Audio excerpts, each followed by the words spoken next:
Hello and welcome to the news across Nigeria. I'm Imana Amawe. On the program today,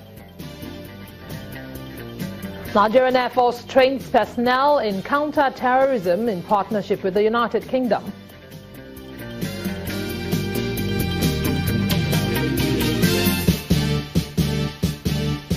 Governor Willie Obiano flags off Maternal, Newborn and Child Health Week in communities across Anambra State.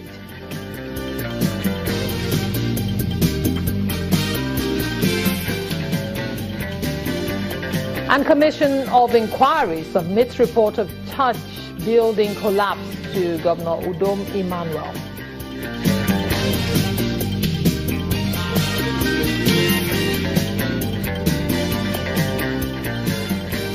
Many thanks for staying with us. Welcome to the program that brings you news from across the northwest, the south and the east of Nigeria.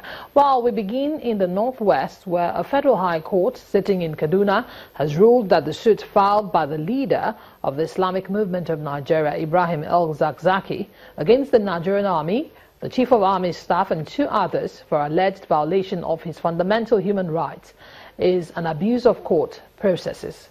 But El-Zakzaky's counsel, Mr. Festus Okoye, disagrees with the court, stating that the relief sought at the Federal High Court in Kaduna is different from the one that was filed by the Abuja High Court, presided over by Justice Gabriel Kolawole. He says the legal team will study the judgment and take a decision on whether or not to appeal. El-Zakzaky is asking for a sum of 2 billion naira as damages from the defendants for allegedly killing 3 of his children and destroying his house in December 2015.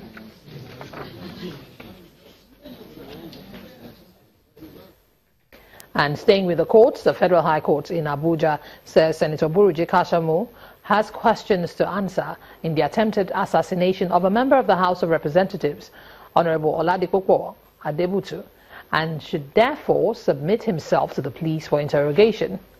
Justice Nnamdi Dimba, in his ruling, says the police under the 1999 Constitution and the Police Act have statutory powers to invite any Nigerian for interrogation on any criminal allegation.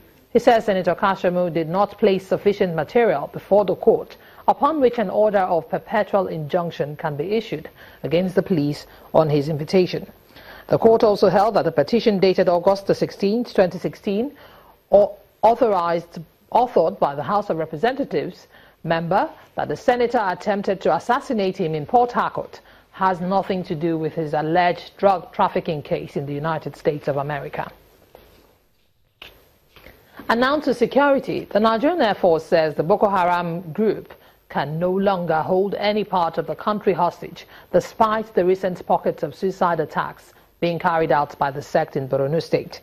The Chief of Air Staff, Air Marshal Sadiq Abubakar, made this known when he attended a training session for 300 personnel of the Nigerian Air Force on counter-terrorism and counter-insurgency operations.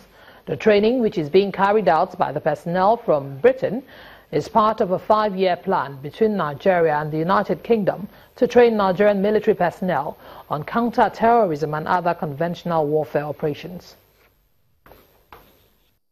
The ingenuity of terrorist groups the world over leaves affected countries with no room to be complacent. Nigeria has its fair share of these crises, especially with the Boko Haram insurgency in the northeast and other related crimes across the country.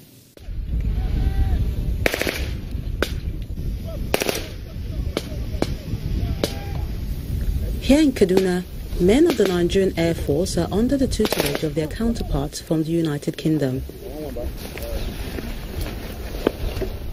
They are being trained to form the nucleus of the Air Force Base Protection Squad.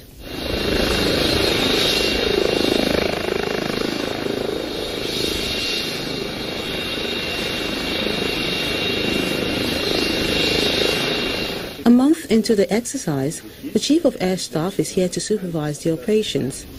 In the course of the training, officers are subjected to rigorous academic and physical exercises, as well as techniques to counter terrorism in a real war situation.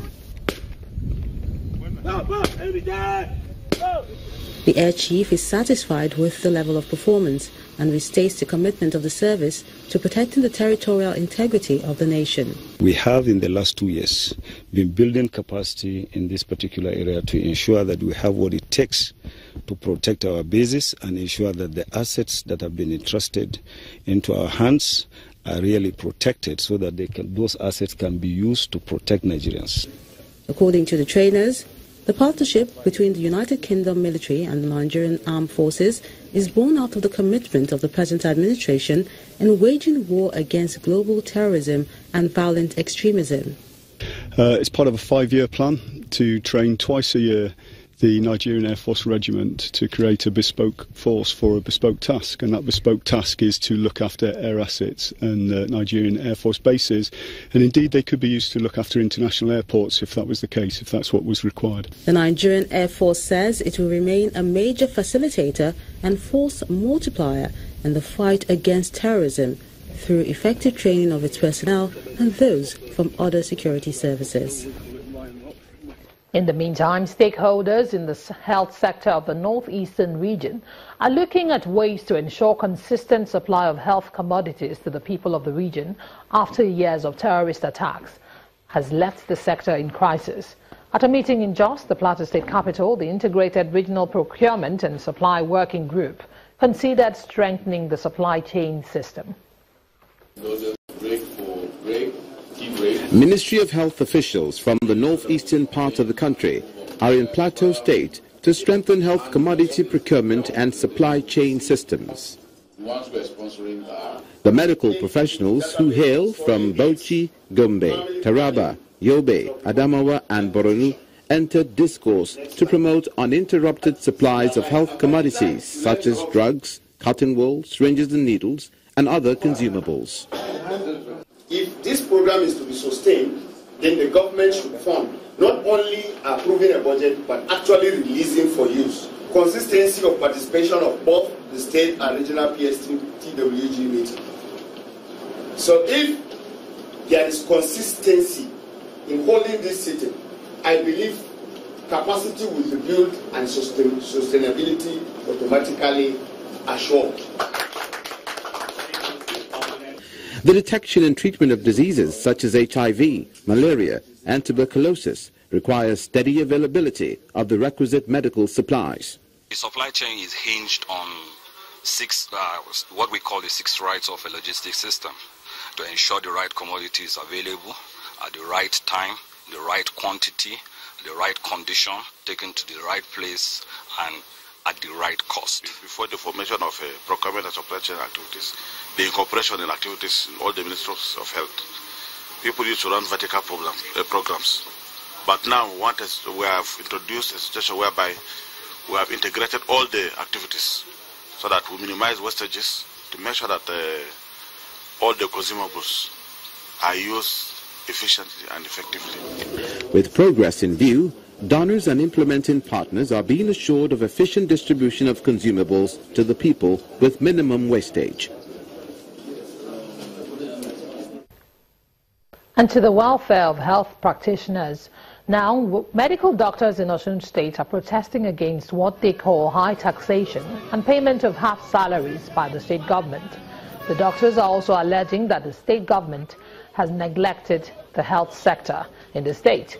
During a march through major streets of Osogbo, the state capital, the state chairman of the Medical Association, Tokunbo Olajumoke, says despite their 3-month agitation, the government is yet to call for dialogue with the union leaders. Doctors actually left their primary assignment of taking care of patients and they took over the streets for 3 months consecutively, and there has never been any discussion of any kind with doctors. This shows the kind of governance that we have in the state of Osun. Rather than addressing the matter, they have been around spreading propaganda on media houses, claiming that they have spent 10 billion naira on health system in Osun. And I challenge them to come out. Let's take a walk. Let's go around the hospitals. Let's see what's happening there. Let's see where that 10 billion has been spent upon. But unfortunately, because they know they are lying, nobody has been able to come out to lead us around. And let's go and actually ascertain that 10 billion that was spent in the sector. As I'm speaking to you now, they are doing a kind of thing they are calling old surgery. They are doing free surgery because of the politics. Because of the election of day after tomorrow, they are doing no surgery, free surgery somewhere in Ikire, just to cajole people to vote for them again and to continue having this hardship. It's quite unfortunate that instead of actually using this money to address the special challenges, they are now tailoring the money towards election.